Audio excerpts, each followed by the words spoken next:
एक बार माता पार्वती ने भगवान शिव से कहा कि प्रभु, मैंने पृथ्वी पर देखा है कि जो व्यक्ति पहले से ही अपने दुख से दुखी है आप उसे और ज़्यादा दुख प्रदान करते हैं, और जो सुख में है आप उसे दुख नहीं देते हैं।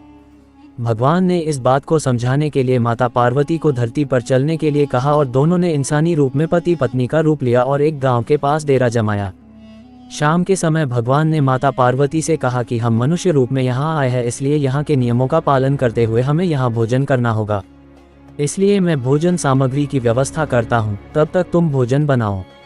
भगवान के जाते ही माता पार्वती रसोई में चूल्हे को बनाने के लिए बाहर से ईंटें लेने गई और गांव में कुछ जर्जर हो चुके मकानों से ईंटें लाकर चूल्हा तैयार कर दिया।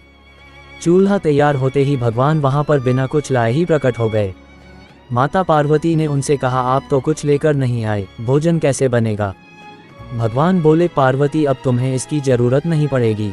भगवान ने माता पार्वती से पूछा कि तुम चूल्हा बनाने के लिए इन ईंटों को कहाँ से लेकर आई? तो माता पार्वती ने कहा, प्रभु, इस गांव में बहुत से ऐसे घर भी हैं जिनका रखरखाव सही ढंग से नहीं हो रहा है। उनकी जर्जर हो चुकी दीवारों से मैं ईंटें निकाल कर ले आए। भगवान ने फिर कहा, जो घर पहले से खराब थे तुमने उन्हें और खराब कर दिया। तुम ईंटें उन सही घरों की दीवार से भी तो ला सकती थीं। माता पार्वती बोली, प्रभु, उन घरों में रहने वाले लोगों ने उनका रखरखाव बहुत सही तरीके से किया है और वो घर सुंदर भी लग रहे हैं। ऐसे में उनकी सुंदरता को बिगाड़ना उचित नहीं होता। भगवान बोले, पार्वती, यही तुम्हारे द्वारा पूछे गए प्रश्न का उत्तर है।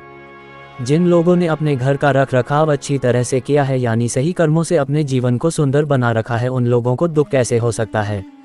मनुष्य के जीवन में जो भी सुखी है वो अपने कर्मों के द्वारा सुखी है, और जो दुखी है वो अपने कर्मों के द्वारा दुखी है। इसलिए हर एक मनुष्य को अपने जीवन में ऐसे ही कर्म करने चाहिए कि जिससे इतनी मजबूत व खूबसूरत मकान खड़ी हो कि कभी भी कोई भी उसकी एक ईंट भी निकालने ना पाए।